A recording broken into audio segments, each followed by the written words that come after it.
Olá, eu sou o Padre Ronaldo, eu moro aqui em Taubaté e sou formador aqui junto com o Padre Anderson na Casa da Filosofia da nossa congregação. A pedido do Padre Reinaldo, vim falar um pouco com vocês sobre um tema que é bastante simples, mas ao mesmo tempo bastante difícil, porque nem sempre a gente consegue falar de uma coisa que é simples de uma forma simples. Porque a gente às vezes vive melhor uma situação, vive melhor o carisma no dia a dia, a gente vai experimentando o que é o carisma, e de forma especial nós falamos do carisma teuliano, no nosso dia a dia, e nós não nos atentamos nas palavras, no jeito de explicar o que é o carisma, o que significa então essa dimensão da nossa vida tão importante, que identifica o nosso jeito de ser. O carisma, por si só, ele identifica o jeito de ser da pessoa, né? Então a gente vai falar um pouquinho sobre isso, e eu espero ser bastante sucinto, tentar explicar de uma forma simples, como disse, aquilo que é simples, sem complicar, sem colocar palavras muito rebuscadas. E qualquer dúvida também, claro, apesar de não estar aí com vocês, tenho certeza que o Padre Reinaldo pode ajudá-los nesse sentido.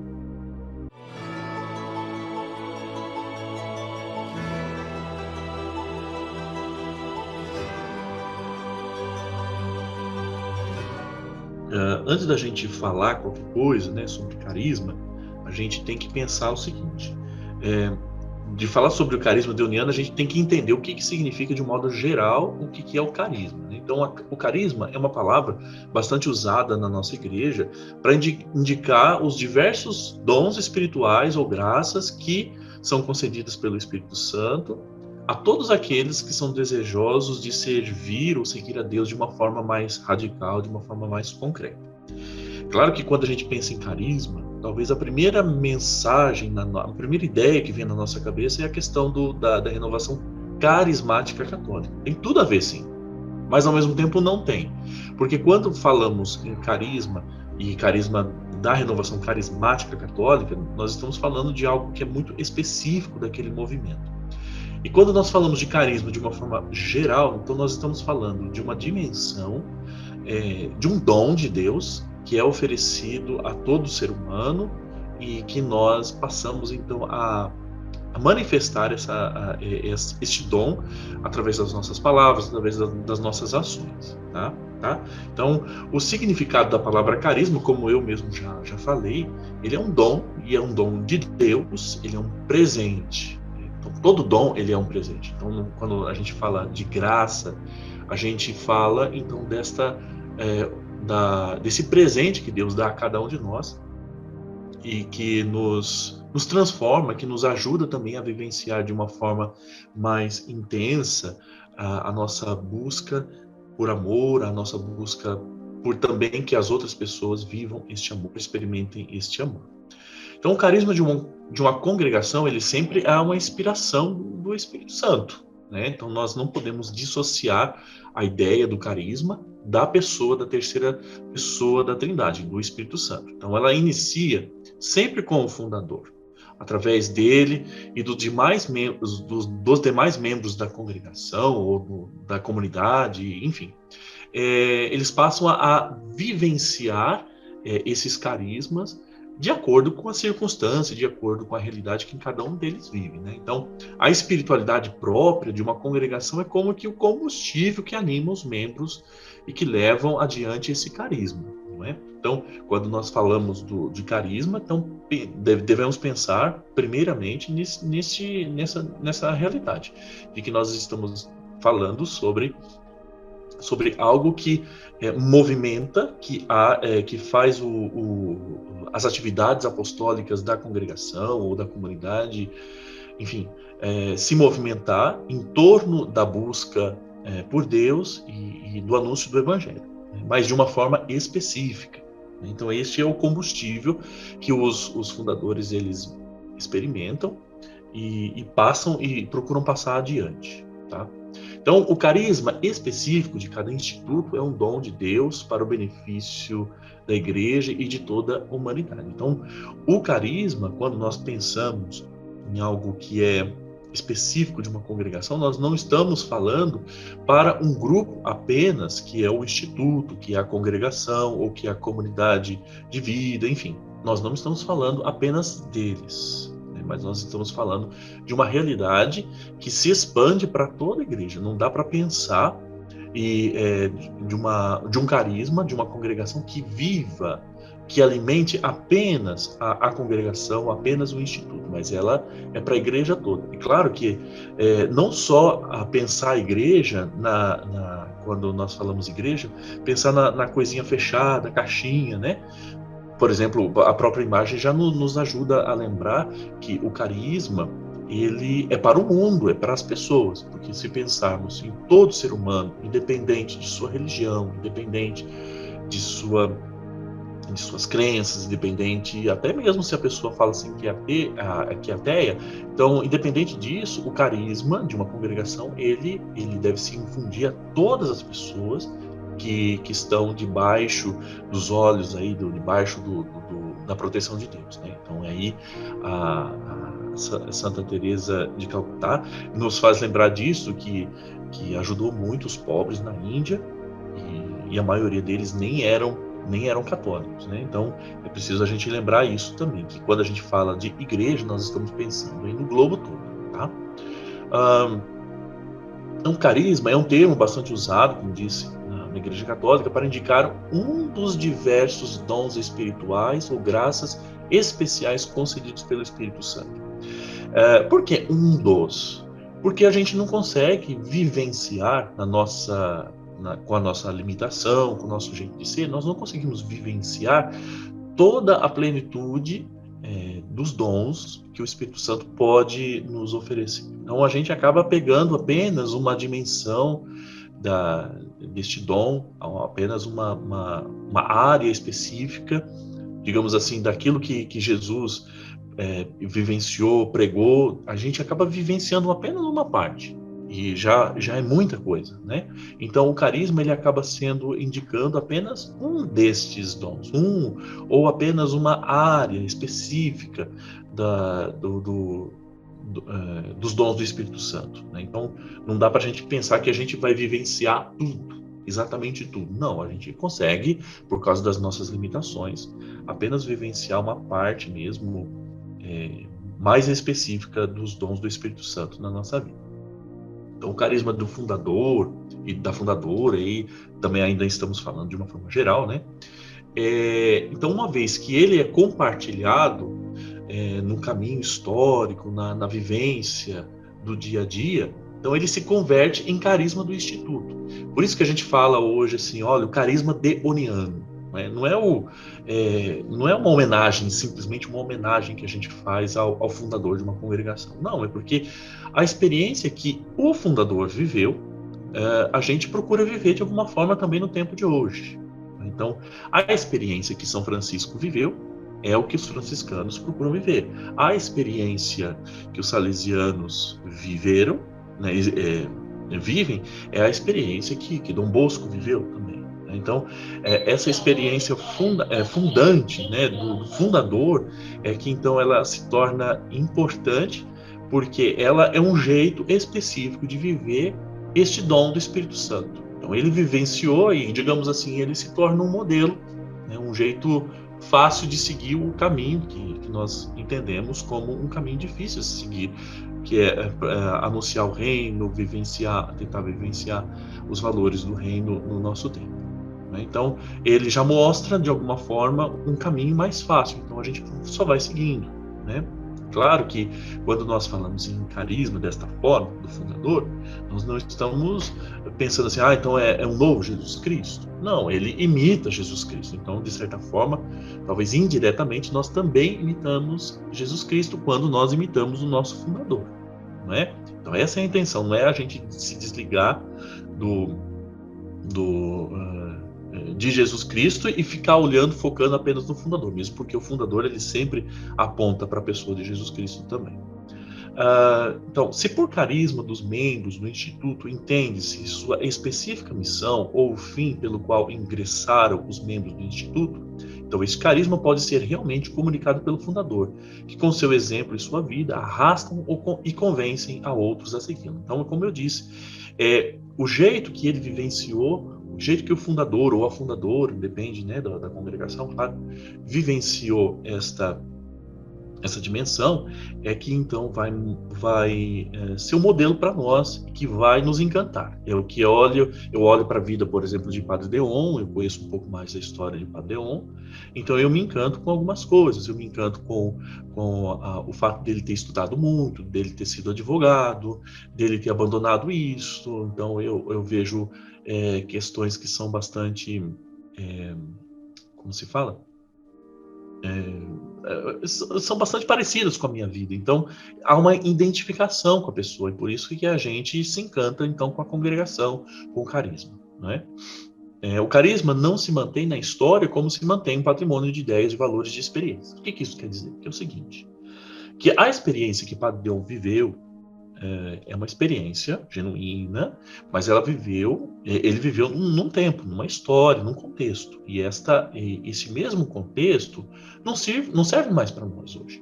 Então é preciso que a gente tome o carisma e faça do carisma uma atualização. Então ele não é uma vivência de uma ideia, não é apenas um conceito, não é uma coisa assim destoada da nossa realidade. Pelo contrário. Então a gente pega aquilo que é essencial, pega aquilo que é o cerne e transforma isto de acordo com a nossa realidade, de acordo com a nossa necessidade no tempo de hoje. Eu gosto de pensar sempre assim, a questão do carisma. Ó. Vou até pegar aqui a mãozinha, vocês. Eu espero que apareça aí com vocês. Quando a gente pensa em Jesus como a luz do mundo, então são os vários raios, né, que ele emite a todos os lugares. Então, se nós pensarmos assim o carisma como um desses raios, então não é todo a pessoa de Jesus Cristo, né? Porque o Jesus aqui, pensando na luz do mundo, né, ele é o conjunto de todas as luzes, mas ele é também esse pequeno raiozinho. Ele já mostra isso. Então, no carisma, o carisma ele identifica, ele quer dizer o quê nesse simbolismo que eu trago para vocês? Que o carisma, então, ele vai ser apenas um desses raios aqui, não é? E aí eu penso assim, olha, bom, quando nós falamos nos salesianos, nós logo pensamos, olha, os salesianos trabalham bastante com a juventude. Então, esse raiozinho, esse carisma dele seria esse aqui. Beleza. Então, agora quando nós falamos nos franciscanos, aí a gente pensa assim, ó, os franciscanos eles estão mais voltados com o trabalho com os pobres. Então, é o outro raiozinho, não é? Não necessariamente os pobres são jovens, como pensam, como focam o trabalho os salesianos, né? Da mesma forma, quando nós pensamos os camelianos, nós pensamos no carisma dos camelianos de uma forma muito específica, eles trabalham com os doentes. Então, não necessariamente os camelianos então, vão trabalhar com os jovens e não necessariamente os camelianos vão trabalhar com os pobres. Veja que é um outro ramo, é um outro raiozinho aí deste contexto todo aqui que nós pensamos na pessoa de Jesus. Ok? Então, agora só uma pausazinha, porque eu falei primeiramente de uma forma muito geral sobre o que é o carisma. Agora nós vamos entrar num tema mais específico, que é o carisma deoniano. Que, como disse, não dá para a gente entrar direto falando sobre carisma se a gente não entende o que é, a gente não entende o carisma deoniano se a gente não entende de fato o que é o carisma. Bem, então, quando a gente pensa sobre o carisma deoniano, aí a gente vai entrar num pequeno probleminha, que eu vou explicar para vocês qual que é o problema. Quando você pergunta para um padre deoniano, para um religioso, falo assim, qual que é o seu carisma? Geralmente, os padres deonianos, os religiosos, os fratres, eles têm um pouco de dificuldade para explicar sobre o nosso carisma. Aí você fala assim, como é que pode um religioso, um padre, um fratre não sabe o carisma da própria congregação? Não é isso, é que o nosso carisma ele é um pouco abrangente. Então, ele sendo abrangente, nós não temos um jeito simples de falar sobre o carisma. A gente acaba fazendo um discurso, entendeu? Então a gente tem um pouco de dificuldade para falar do carisma por causa disso, porque ele é muito abrangente. É diferente, como eu citei anteriormente, quando você fala do carisma dos salesianos. Os salesianos trabalham com a juventude, né? Então, super simples, a gente fala assim, né? Os franciscanos com os pobres, os camelianos com os doentes. E aí? E os deonianos? Trabalham com o quê? Né? Então, primeiro que a gente já pensa a questão do carisma com o que trabalha ou com quem trabalha. Não é? E essa é uma dimensão do fazer.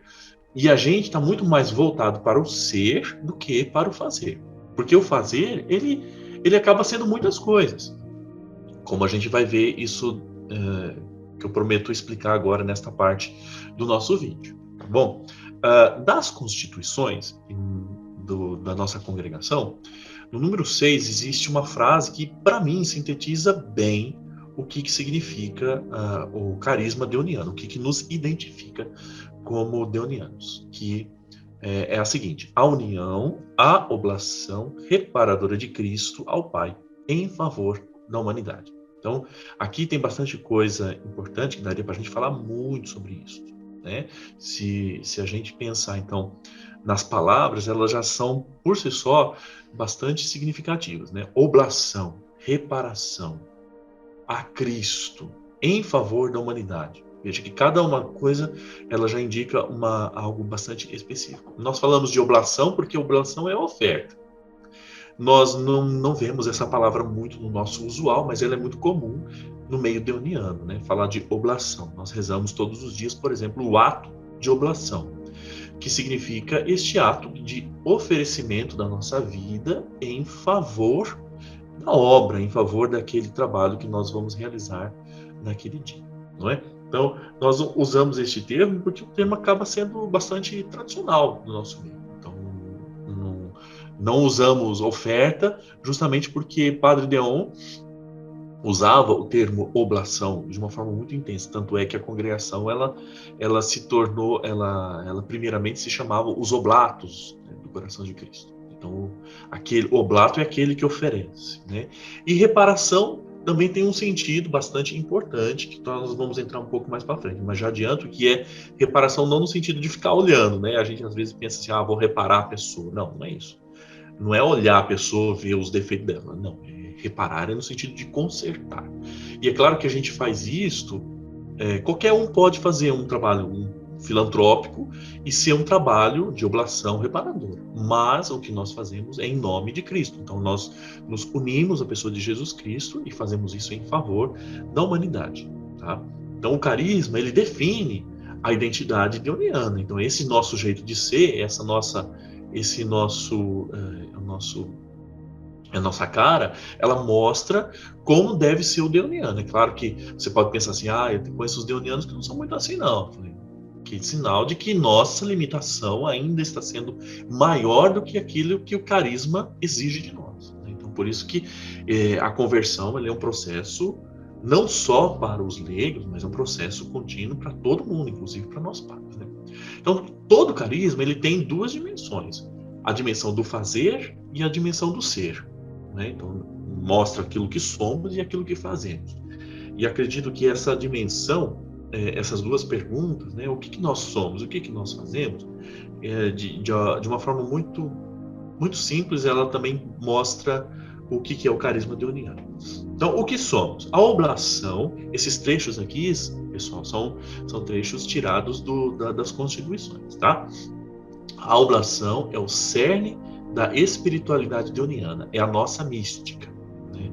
Basta lembrar que na intenção original de Padre Deon, o nome da congregação deveria ser Oblatos do Coração de Jesus. Então, a oblação, ela se torna, então, o oferecimento da nossa vida, ela se torna, então, o cerne, o centro. Então, o nosso jeito de ser, então nós estamos falando do carisma deoniano, é um jeito de ser oblativo, de oferta. Tá? E daí, algumas expressões que às vezes a gente usa muito e nem sabe muito bem o que elas significam, mas elas se tornam bastante importantes na nossa vivência, na compreensão do nosso carisma, que é o et venio e et antiva. Né? Então, et venio, que significa eis-me aqui, lembrando da passagem, né? Eis-me aqui, eu vim, ó Pai, para fazer a tua vontade. E o et antila, que é eis a serva, ou seja, eis a serva do Senhor, faça-se em mim segundo a tua palavra. Então são duas atitudes, tanto de Jesus como de Maria, de oferta da sua própria vida em favor do desejo de Deus, em favor da humanidade, né? De acordo com o desejo de Deus em favor da humanidade. Então são expressões que sintetizam, e por isso são bastante caras à nossa congregação, que sintetizam o nosso jeito de ser. Et venio, et antila. Eis que venho, mostra a minha disponibilidade, o meu jeito de ser, com a minha história, com tudo que sou, então mostra até onde eu sou capaz de ir, apesar dos meus pecados. E et antila se torna então o seguinte: eis a escrava do Senhor, eis a serva, eis o servo que se põe agora na frente do Senhor, nas mãos do Senhor, para então ser um instrumento de transformação da nossa realidade. Então, para Padre Deon et venio, ele define a atitude fundamental da nossa vida. Mais do que qualquer outra expressão, com certeza, o et venio, ele é um resumo do resumo daquela primeira frase que nós falamos na primeira, né? Se você não conseguir lembrar ou não conseguir entender de fato o que significa essa frase aqui, lembra assim, olha, o carisma deoniano é o et venio, que é a oferta, é o dizer, eis que venho, ó Pai.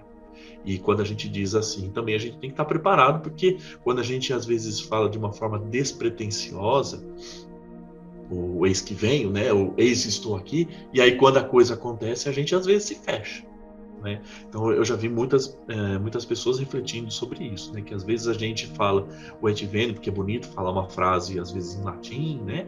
Et venio. E a gente não entende muito bem o que significa. É uma oferta total da nossa vida. Então a gente tem que aguentar o tranco depois. E isso as pessoas geralmente fogem, né? Então aí não é um et venio verdadeiro. Claro que lembrando das limitações do ser humano, todos nós temos os nossos medos, né? Mas enfim, a atitude do et venio, ela deveria marcar essa atitude da nossa vida, de entrega, de oferta, de se colocar à disposição de Deus para tudo, né? Então, o deoniano, ele deve ser reconhecido sempre por atitudes que nascem da sua união à oblação de Cristo e que marcam todo o seu ser, que são, né? Então, algumas, digamos assim, algumas coisas que deveriam estar ali no sobrenome de todo ser humano: disponibilidade, amor à Eucaristia, obediência, espírito de comunhão. Aí, outra frase muito importante, que é o sint unum. Então, outra palavra importante, bastante cara para a nossa congregação. Também deve ter coragem de arriscar a vida pelo Evangelho em favor dos irmãos, né? Viver a solidariedade, viver a gratuidade. Então, essas palavrinhas aí deveriam ser, de fato, o sobrenome de todo ser humano, de todo ser deoniano, tá bom? Claro, de todo ser humano também, mas é claro, mas aqui nós estamos falando especificamente do carisma deoniano, tá bom? Daí você faz uma pergunta assim, então, se nós somos assim, então como é que nós vamos viver? Qual deve ser a nossa prática? Então, se a oblação ela define o nosso ser, então a reparação ela acaba sendo a definição do nosso fazer, né? Entendendo o que a gente fala como reparação, né? Então, nós não falamos de reparação, repito, deixar bem claro isso, nós não estamos falando de reparação como uma atitude de olhar para o mundo e ficar reparando as coisas que estão certas, as coisas que estão erradas. Não é nesse sentido, mas a reparação é no sentido de precisamos consertar aquilo que está errado, tá? Então, vou repetir uma coisa que é importante, que isso tem que ficar guardado no nosso coração. Olha, se o nosso ser ele é mostrado, ele é evidenciado pela nossa oblação, então o nosso jeito de ser ele é evidenciado pela nossa oferta às pessoas, ao Pai, em favor da humanidade, então a gente vai conseguir mostrar, vivenciar essa oblação através da reparação. Então, o nosso ser se mostra pelo fazer, que é fazer reparação, ok? Acho que aqui é importante a gente ler um pouquinho e prestar atenção, porque a palavra reparação ela é bastante importante para o carisma deoniano, tá? Então, a reparação, nós a entendemos como sendo o acolhimento do espírito, uma resposta ao amor de Cristo por nós, comunhão ao seu amor pelo Pai e colaboração com sua obra redentora no mundo em que vivemos. Tá? Então é importante a gente entender esse acolhimento do Espírito, porque nós entendemos que o nosso coração só vai ser restaurado, só vai ser reparado, transformado e também vamos ser reparadores à medida em que nós acolhermos aquele que é o dom original, que tem o dom original, que tem o amor original, que é a própria pessoa de Deus. Então, nós acolhemos o Espírito, entendemos esse acolhimento do Espírito desta forma, né, que nós só fazemos reparação, nós só conseguimos agir dessa forma quando, então, somos capazes de acolher o Espírito em nós. A passagem do livro de Ezequiel, do profeta Ezequiel, ela é bastante importante, que fala de um novo coração. Dar-vos-ei um coração novo, porém no vosso íntimo um espírito novo. Tirarei do vosso peito o coração de pedra e vos darei um coração de carne. Que mostra, então, a transformação, né, a reparação do homem velho para o homem novo, um homem transformado, né, que seja capaz de viver o amor, não em plenitude, porque nesta realidade que nós estamos vivendo não vamos conseguir, mas mais próximo, cada vez mais próximo de uma plenitude. Então nós fazemos reparação quando acolhemos o Espírito que renova os nossos corações. Nós nos tornamos colaboradores da obra redentora de Cristo, que quer fazer de cada homem e cada mulher uma nova criatura. Então, por isso também somos chamados de profetas do amor e ministros da reconciliação, porque nós passamos a ser também reparadores.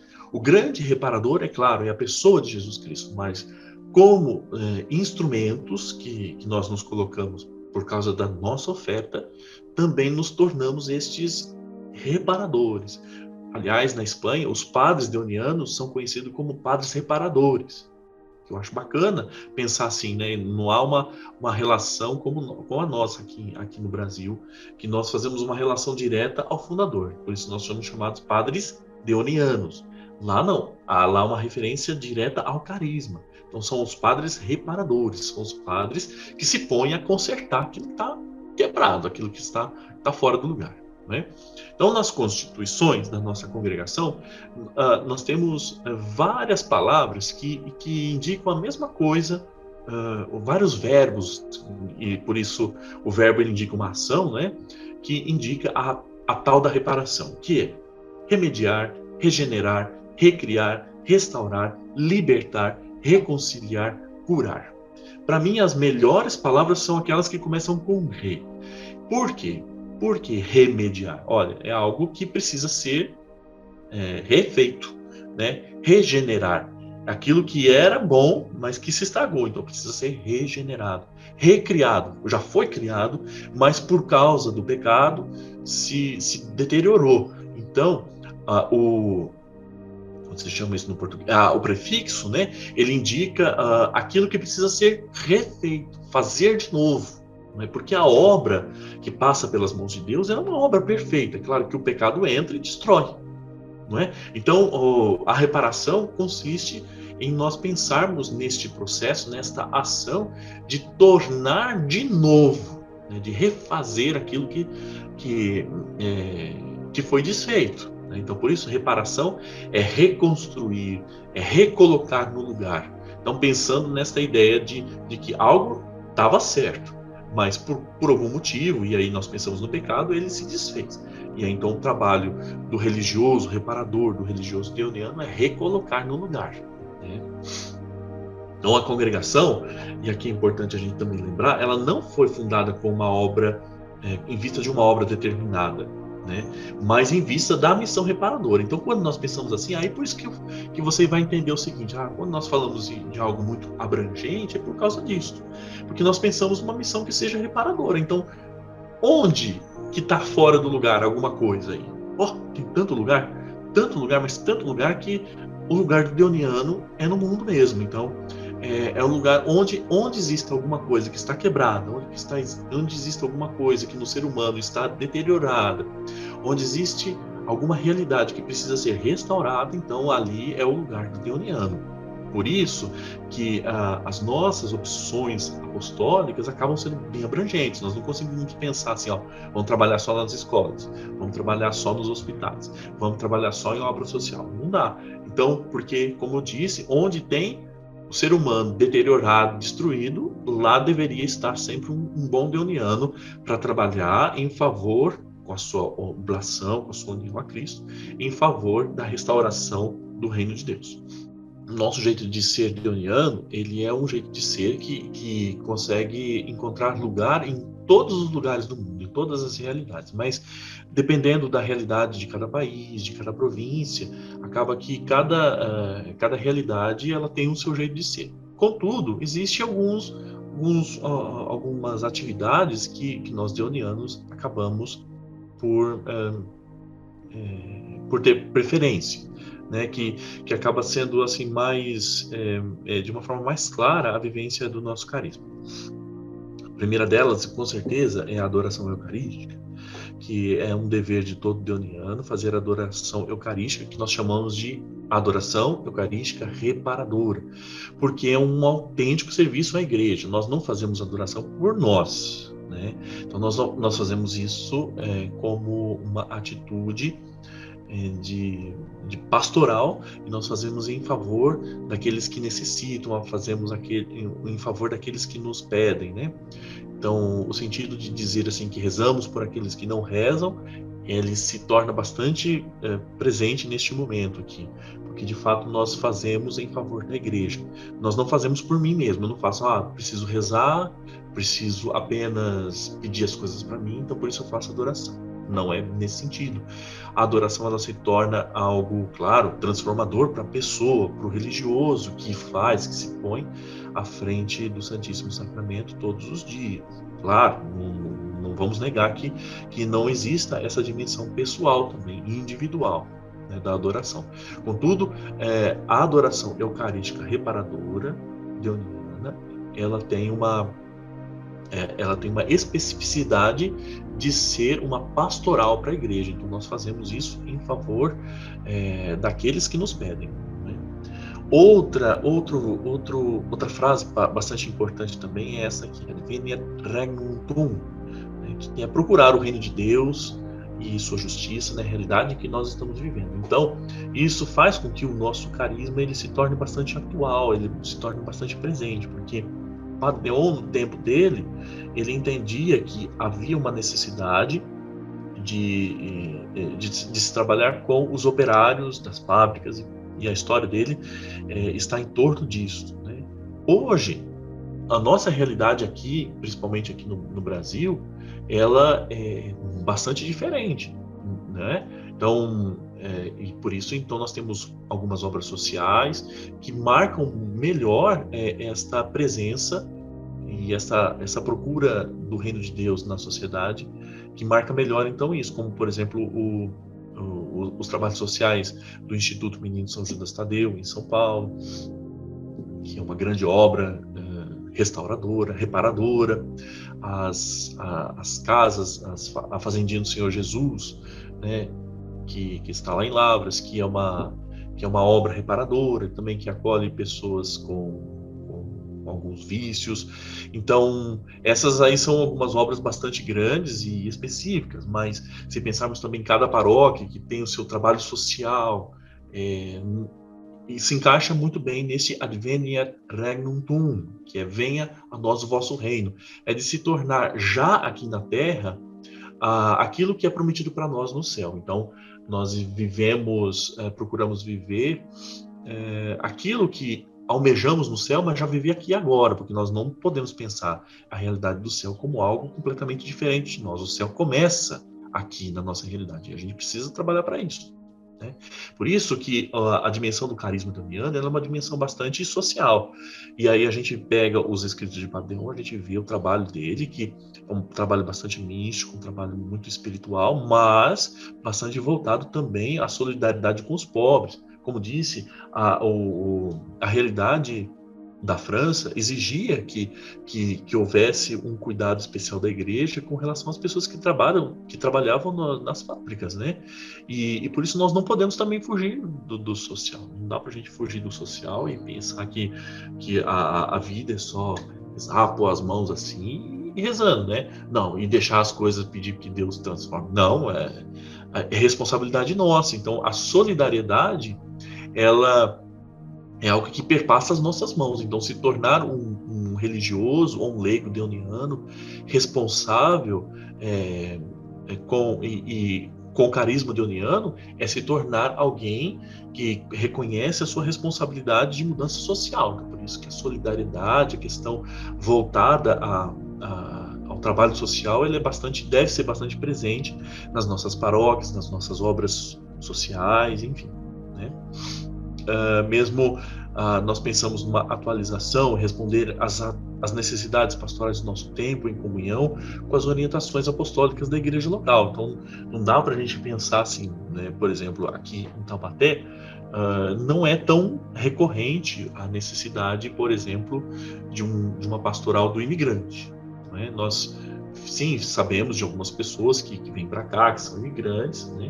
Mas aqui não é tão presente isso. Diferente, por exemplo, de São Paulo, né, que existem grandes comunidades de imigrantes, lá no norte, que enfrenta principalmente a imigração dos venezuelanos. Então, toda esta atualização ela se torna necessária para que a gente não perca de vista aquilo que é essencial do carisma deoniano, né, que é de, então, reparar, de consertar aquilo que está fora.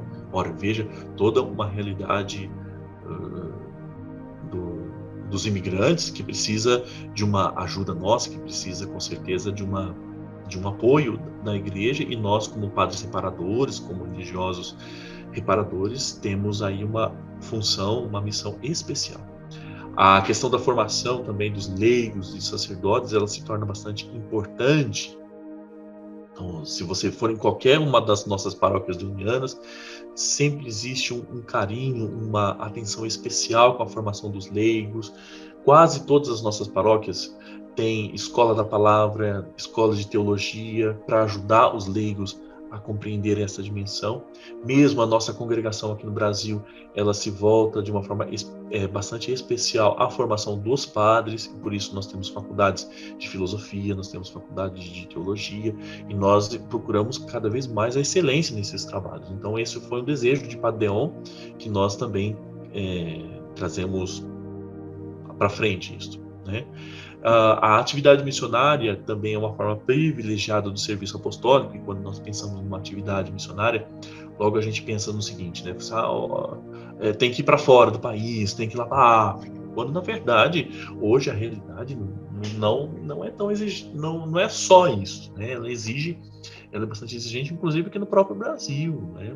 Se você pensar em algumas paróquias que são de periferia, às vezes elas se fecham até mesmo para suas próprias para as comunidades mais pobres, né?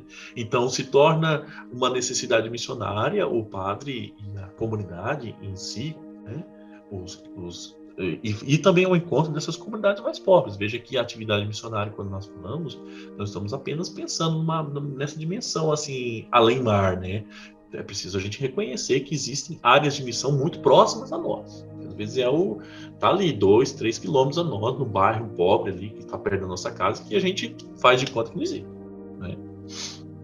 Então, a nossa congregação é, por natureza e origem, uma congregação internacional, e a sua missão não se limita a uma nação. Por isso, hoje, se vocês têm conhecimento, se os padres falam isso com vocês, hoje existe um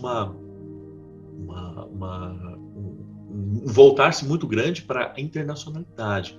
Então, a exigência que hoje se faz dos religiosos é de que nós tenhamos um carisma que seja internacional, né? Não seja um carisma deoniano brasileiro, ou seja, um carisma deoniano italiano, ou um carisma deoniano alemão, mas que tenha aí uma unidade, né? Afinal de contas, a nossa congregação ela só foi para frente por causa da internacionalidade, pela coragem de Padre Deon de ir em busca de outros de outros caminhos, né? Só para encerrar, basicamente, rapidamente eu vou falar sobre a cruz deoniana, que eu acho que ela também é uma forma de sintetizar qual que é o nosso carisma, né?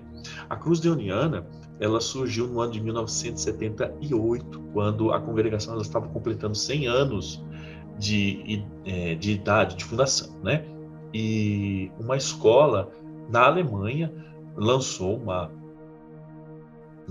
um concurso lá sobre um logo, quem fizesse um logo que representasse essa realidade, tinha um tema lá específico, lá, ligado inclusive ao livro Pequeno Príncipe, né?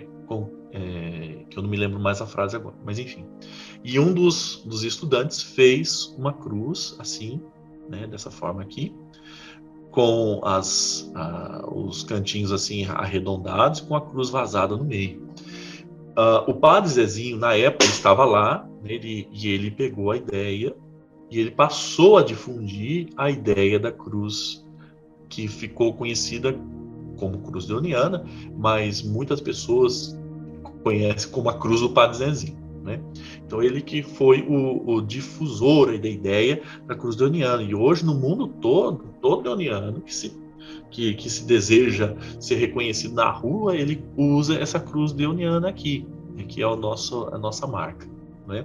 Então, para encerrar, vou explicar rapidamente sobre a cruz deoniana, que ela, de alguma forma, também, eu acho que ela sintetiza bem qual que é como que é o nosso carisma, né? A cruz deoniana, ela surgiu no ano de 1978, quando a congregação, ela completava 100 anos de existência, 100 anos de fundação. Então, a cruz deoniana, ela surgiu na Alemanha, era um concurso entre estudantes de um colégio alemão, deoniano, e foi lançado a eles o desafio de fazerem um logo, né, que representassem um pouco a ideia do ser deoniano. E aí, um dos alunos lá desenhou a cruz da forma como nós conhecemos, dessa forma assim, né? O padre Zezinho entra na história porque ele estava lá no dia desse concurso e ele gostou muito da ideia e ele pegou a ideia e começou a difundir esta cruz, né? Reproduziu a cruz e começou a difundir a ideia. Então, hoje, aqui no Brasil, ela é conhecida como a cruz do padre Zezinho, né? E, inclusive, ele ostenta uma enorme no peito. Mas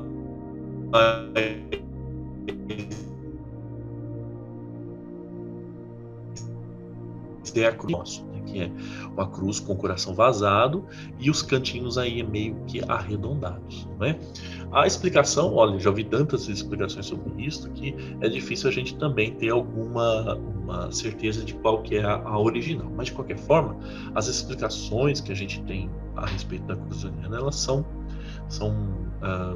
bastante coerentes. A primeira delas é a seguinte: por que o coração vazado, né? Primeiro, porque o coração de Cristo é aberto, um coração ofertado em favor da humanidade. A segunda ideia é de que ele está vazado porque ali na cruz é para a gente colocar o nosso coração. Então, a nossa oferta, a nossa aceitação, o nosso sim que damos a Deus, ele é feito dessa forma, à medida que nós somos capazes de colocar o nosso coração, a nossa vida ali na cruz de Cristo. Tá? Que, aliás, eu acho que essa é uma das explicações que eu mais gosto de ouvir, de entender, de achar que meu coração está ali também, né? Tá ali naquele lugar que foi reservado ali para mim. Ela tem as curvas arredondadas porque a missão de todo deoniano é de suavizar cruzes, né? Então, o que significa suavizar? Olha, a nossa vida ela se torna bastante difícil por causa do pecado, por causa das situações que nós vivemos. Então, o deoniano, como reparador, né, ele vai consertar, então ele vai suavizar essas cruzes. E aí, então, os cantinhos eles são mais arredondados justamente para lembrar isso, né? De que a nossa vivência, a nossa vida, sim, é uma cruz, é uma dificuldade, porém ela pode ser suavizada pela presença de um religioso que se faz ali, que faz algum trabalho em favor da humanidade, em favor da vivência do Evangelho nessas situações.